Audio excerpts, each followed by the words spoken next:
Good afternoon. Welcome to another episode of RICO'S Garage. Right off the bat, I've got some explaining to do to you. And all I can tell you is I screwed up. On our last video, shot on Easter Sunday, I showed you where I had got these YJ out of the old garage. And showed you getting it running, pulling it out, taking it back in here into the barn, brought it here and it died. And we didn't have any time to mess with it. So, figured, well, we'll just end that video there. We'll pick up where we left off the next spot. Everything will be good. Fast forward a week, and Friday after work, I came out here. I already kind of had an idea before I'd shot that video, some things that was wrong with the YJ. I didn't know everything, but I played it back in my mind, and I knew, I guess I had mentioned before, the fan was junk. We got that fixed before we abandoned it. I knew the steering was a pain in the ass. I wanted to go ahead and fix that. I ordered the Durango steering box. Actually, I didn't order that. I went and picked it up at the local U-Pull. Ordered the new steering linkage with Heims, tubing and everything from Rough Stuff Specialties. Knew the clutch master cylinder. We've been having some problems with it, and I'm going to describe that in another separate video because there's really some good information I learned on it that I want to pass along to you. So I ordered a new one of those.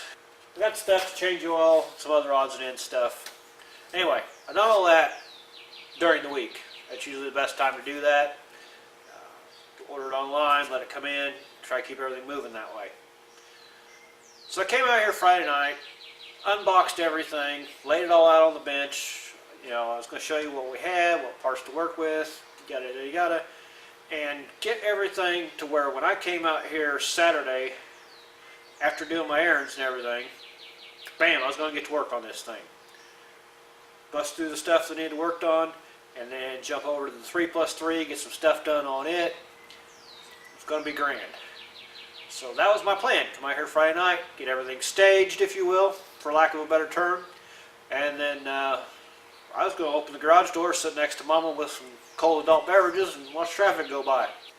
As fate would have it, a buddy of mine decided to stop by. And like I said, we were done at that point. And Mama went to Terre Haute to go get some stuff she needed to run with. And well, we'll just hang out. Well, I went from hanging out to, hey, while I'm here, let's go ahead and get this stuff done. So, it was never my intention to work that night, but, hey, somebody offers help, you gotta take it. So, we go for it. And Goldmember, that's who came over, had even mentioned, do you want to video this? And I thought, no, I'm not too sure how we're going to do that, Goldmember is one of those guys that I don't have to babysit him. I just tell him what needs done, and he does it.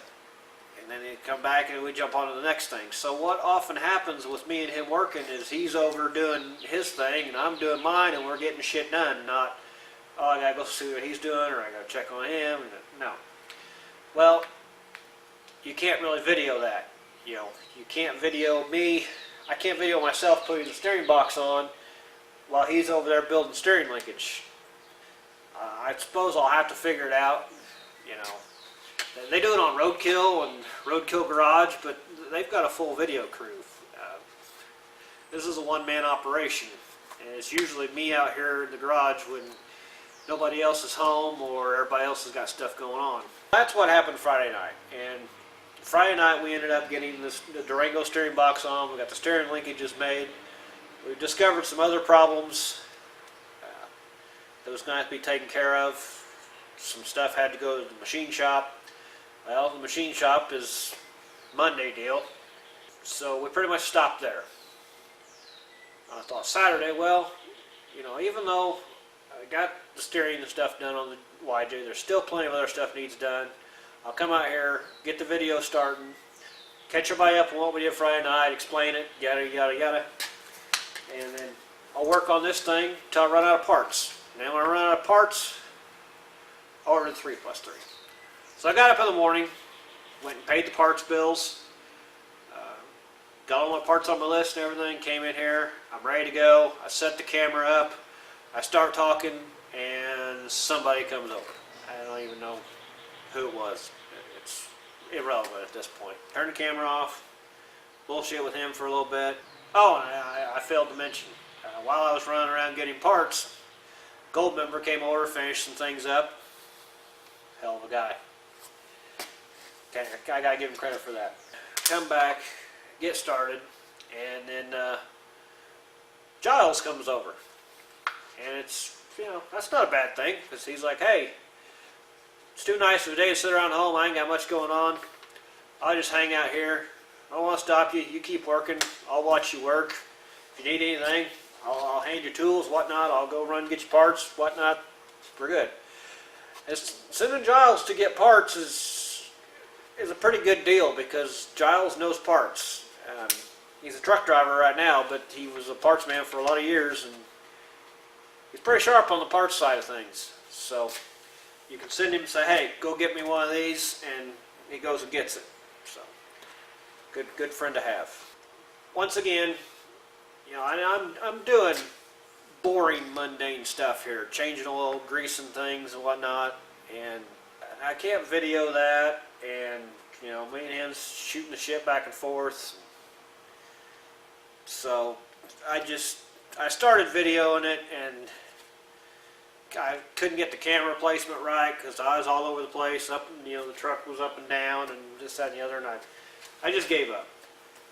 So I got all the mundane things taken off the list. Yes, I did make a list. That was one of the things I did Friday night. And got all that taken care of. Before that, the thing started. Because you remember we left in the video, it just up and quit. We didn't have time to mess with it. It started, and I even made the comment, hey, it fixed itself. Well, that doesn't happen. They don't fix themselves. So we had it run. After I changed oil, let it run for a little bit. It dies again. Okay, let's start troubleshooting. Check the fuel side of things. We've got fuel. There's propane in the tank. Propane is pretty dirt simple. We got propane up to the mixer. We go to the ignition, and we got no spark. Tear some things apart. We find out that the first thing that it's done, it's got the rotor burnt, which is a common HEI deal. I wasn't thinking straight at the time. I know, I've had it happen many times before. These GM HEIs, they burn through the rotor. When they do, they smoke the coil. I knew that. I just wasn't thinking straight at the time. So I sent Giles to Napa. I said, go get me a rotor and go get me an ignition module. They're cheap enough. It's cheap insurance. Let's put it in. So I do, and it doesn't start. Then, the little guy in my head decides, hey, dumbass, the coil's smoked. Well, he was right. We went to O'Reilly's and got a coil and figured, well, there's no sense putting a stock coil on it. So we bought an Excel Super Coil. The thing runs the best it's ever ran in years. So I apologize for leaving you out on all that. Pretty much all I can do now is take the camera down, walk you around, show you what we did. Discovered a clutch issue, which I'll explain in detail in another video. And then there's something else that I'll show you that I found on this thing needs taken care of. That's going to make a pretty good detailed video. So that's what I'm going to work on today. That's going to be in a separate video. And yeah, let's take you for a little walk. Okay, so here's our YJ in the current state that it's in now. Like I explained to you, brand new Excel Super Coil, that took care of the no start issue. That air filter is filthy. We're going to get a new one of those. I just keep forgetting to pick one up, and I'm not going to stop working just to go get an air filter. We got the Durango steering box mounted, and you can kind of see the new steering linkage there. I'll slide underneath to show you a little better on that. One thing I did discover in changing the steering box, this intermediate shaft, hopefully that comes out good on camera and gives you a good visual. That thing is slap wore out. So I ordered one of those on eBay of all places, because I called 2 Jeep junkyards and tried to explain to them that I need an intermediate shaft for a YJ, and evidently the intelligent people didn't work that day, so gave up on that. Ordered it. Our clutch issue ended up being the clutch master cylinder, which, looking at that baby needs some fluid. I have to top that off. Must have forgot to do that after bleeding it. So that took care of that. Not too much going on inside. Did discover, see, the oil pressure light doesn't light up. That bulb's burnt out. That bulb is kind of weird in the fact that it goes in through the back, and it's a little dinky miniature bulb and has the pigtail ornament soldered onto it and everything. I don't know if they offer that as a separate replacement part or what I'm going to have to do, but I'll get that figured out. The pinion seal right in behind this yoke was puking everywhere, so we got that taken care of, cleaned it all up, filled the rear end with some fresh fluid. Our steering situation. Smart guy would have set the lift before he started doing this video, but I'm not smart. Okay, what you can see we've got here is the new flat pitman arm from WFO Concepts, and we built all new steering linkage off of the Rough Stuffs kit. We got a new drag link running from the pitman arm over the steering arm, and then we got a new tie rod from wheel to wheel. We also bought this brace from Rough Country, which braces our steering box over to our frame rail. This should help out a lot because you could actually see this steering box flexing whenever you get in somewhere. So now that's tied together. Notice our steering is damn near parallel, and you may or may not have been able to see it in the previous video, but before, this drag link was actually running downhill. So now that we've got that parallel, there's a lot less binding here. And what we ended up doing, you can see this step back here. What I ended up doing was taking this to a machinist friend of mine and having him actually mill that out. You probably can't see a lot of detail. That used to be flat. So I milled that out, and then I had him cut down these heim joint spacers to give us the drag length not only parallel, but before, you can see we've actually got some clearance in there now. Before, this drag link was actually hitting the frame at ride height. Now, full compression, it still kisses the frame a little bit, but it should be okay. Yeah, that's handled. And let me tell you, this thing steers like an absolute dream. It has not steered this good in I don't know how long. So, that's pretty much it, or so I thought.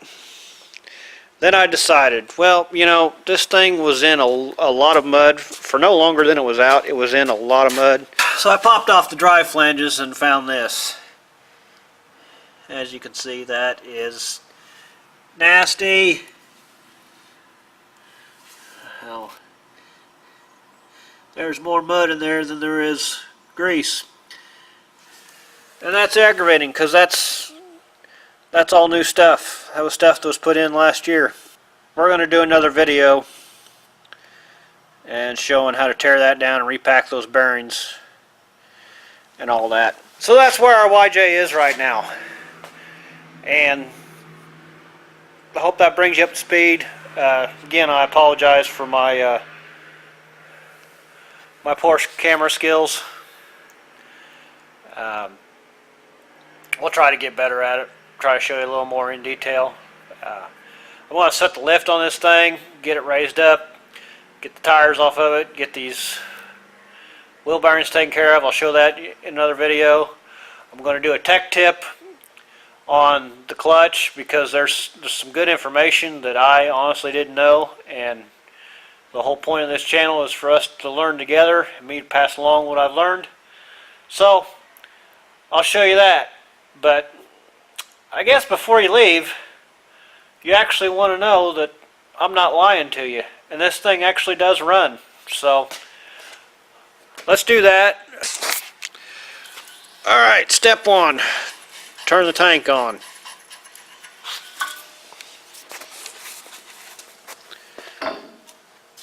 Step two, main power. I absolutely love this ignition panel. It's more than I needed, but it's just so cool sitting in the seat. Makes you feel like you're in a race car.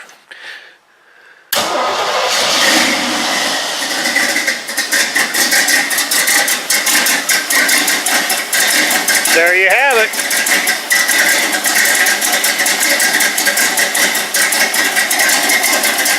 There's the rev.